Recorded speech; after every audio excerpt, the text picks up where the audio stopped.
Bueno, jakingo dezuen bezala, legegintzaldeari ekin genionean, legegintzaldea hasi genuenean, 2007 urtean, Foru Aldundiak 4 urte hauetarako, 2007-2011 urtetarako kudeak eta plan bat onartu genuen.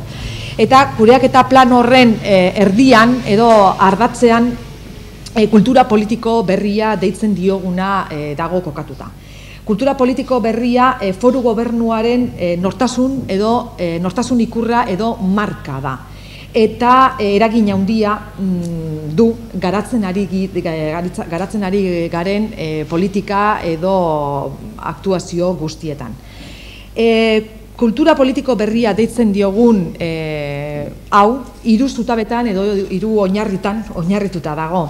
Alde batetik, publiko lidergo partekatuan, hau da, instituzio ezberdinen arteko lidergo partekatuan.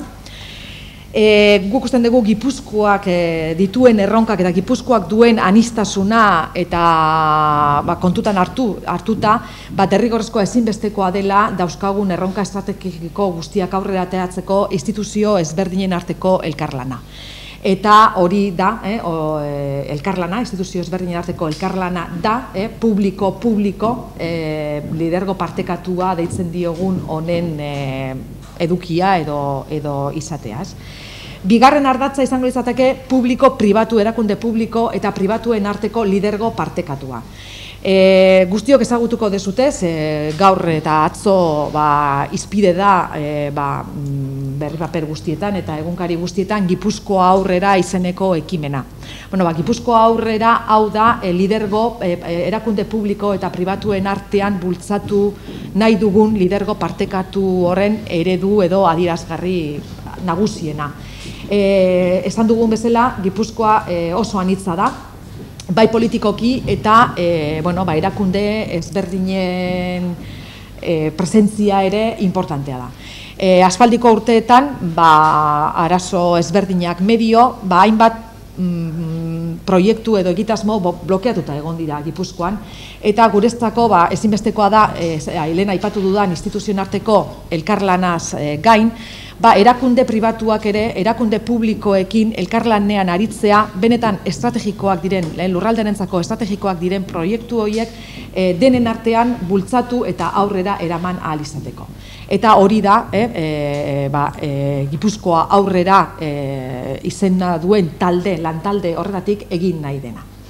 Eta azkenengo zutabea, kultura politiko berria deitzen diogun horren, azkenengo zutalbea eta niretzako aipagarriena eta gaur hona dakarkiguna herritarren partaidetza da. Kasu honetan izango litzateke erakundeen eta herritarren arteko lidergo partekatua. Azkenean dira lidergo partekatua egiteko 3 modu ezberdin. Erakundeen artekoa, erakunde eta agente sozioekonomikoen artekoa eta erakundeak eta herritarren arteko lidergo partekatua. Esan dudan bezala, herritarren partaidetza lehentasunezkoa da Gipuzkoako Foru Aldundiarentzat. Gure ustez, herritarren partaidetzarekin aurrera eramaten diren politika publikoak eraginkortasun eta zilegitasun handiagoa hartzen dutelako. Zauzku dala beti bultzatu du herritarren partaidetza. 2001an hasi ginen Agenda 21eko foruekin edo tailerrekin, gero legealdi honetan asko bultzatu dugu baita zinegotzi bat jartzen eta partaidetzako batzordia martxan jartzen. Eta orduan guk ikustia administrazio supramunicipal bat guri laguntzen digula eta prest dagoela pizkat bultzatzia baita partaidetza edo guri atenditzea eta laguntzea azkenean denok egin behar dugu bide berdintzu bat eta denok nahi dugu azkenean jendia parte hartzea eta gu jakitea jendia zesan nahi duen. Orduan, benetan eskertzeko da diputazioak olako gaiak martxan jartzea. Kudeatuz programaz ekarri du zautza edo zein degun kudeatuz programa horrekin, bi gauz dira. Bat deno jaso dezue idatziz enkosta bat eta etxe askotara deitu indute enkosta bat sakonago egiten ikusteko gai batzuk, herriko gai batzuk nola dauden edo iritzia jasotzeko, hori izango zen orokorrian, eta bestia turismo arloan nola estrategi plana martxan jartzen ari zen, hori ikusten zen aholku batzorde bat egin behar zala, eta hori bultzatzeko eskatu genuen laguntza diputazioari.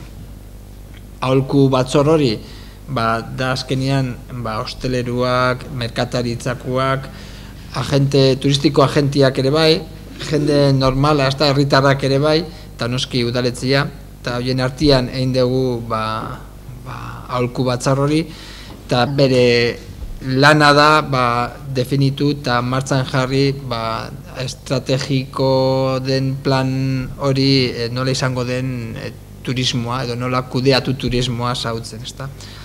Eta bukatzeko esan behar dut, azkenean herritaren partaidetza lortzeko behar duguna da herritarrek parte hartzea. Orduan, Edurnek ondo esan duen bezala, jendia ikasi behar du parte hartzen, eta gu bakagu martxan jartzea prozesu asko, baina azkenean jendia parte hartzen ez badu, ez du merezi, ez du desertako balio.